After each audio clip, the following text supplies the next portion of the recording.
Welcome to base camp, welcome to RMI. With nurture like this, We'll just make sure that this is flush. nature comes easy. Guidance from a guide service that's up there with Gates and Griffey. Climbing royalty? Is that how it's been described to me? These mountain men are hoping to stand on Washington's highest peak.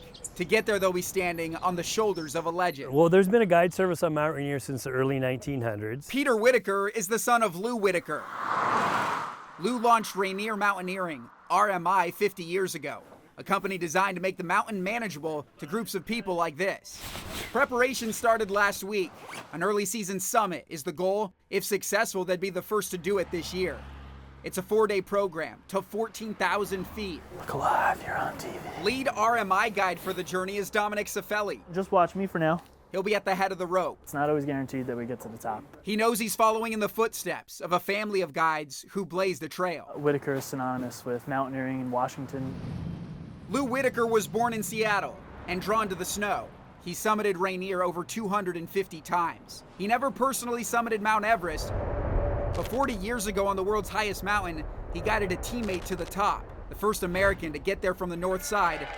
Lou described the elation after the adventure in 1984. We yelled and then we cried because it had been a couple of months of hard work, and there were tears of happiness. We all stood around, hugged each other and patted each other in the back because it was a team effort and we'd helped get him there. That's how the Whittakers are wired, helping others climb high. You can be the best climber in the world, but that doesn't make you a good guide.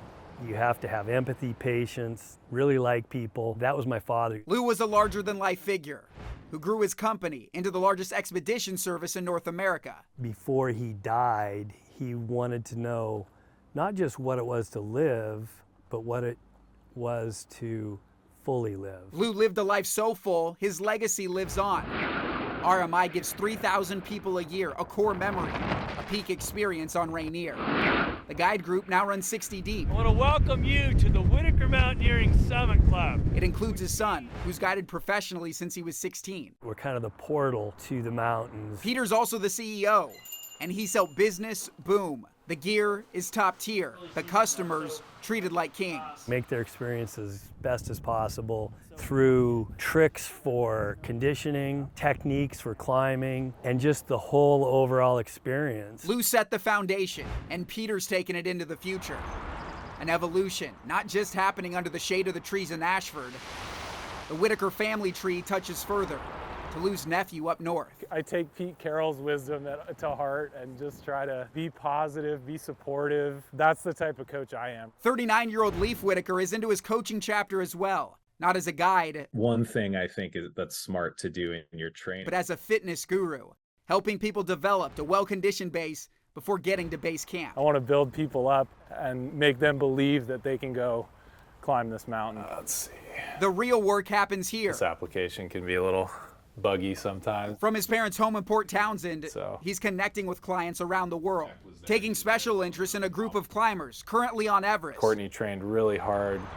including a woman from Seattle. The mountains around here in the Northwest are ideal training ground. Leif himself has been to the world's highest peak before. He one-upped his Uncle Lou. I may have climbed Everest twice, but I would say it was twice as easy, at least. So, The technology is better, so you can go in and get some pretty detailed metrics. with heart rate tracking and the understanding of aerobic thresholds. In more simple terms, the path is paved. It was so much damn harder back then, man. Like everything was harder back in the day. Back in the day feels like yesterday to one member of the Whittaker family. Joseph, you're a great, meticulous hairdresser. Leif's dad, Jim Whittaker. Feel like I've almost lost half of who I am. Jim's love for the outdoors was identical to Lou's, and so was his DNA. They come up and say how sorry they are that I lost my twin brother. Jim said he and Lou were womb mates for 9 months, then bunk mates for 1,140. One blow. They spent their 95th birthday in February, together with family. We both celebrated that with rum and coke. What the hell? They had earned it, We got it. raising a glass to triumphs, like 6 decades ago.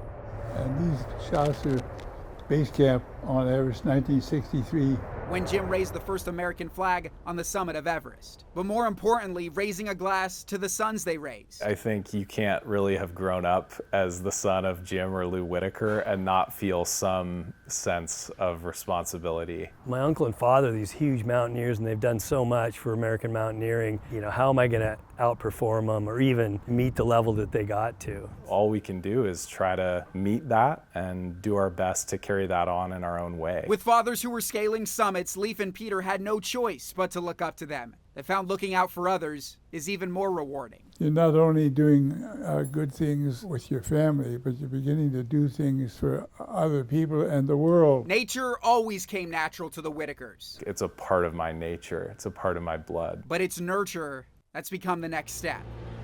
My dad up there right now is pretty happy that the legacy is continuing on. With photojournalist Joseph Huerta, I'm Jake Garcia.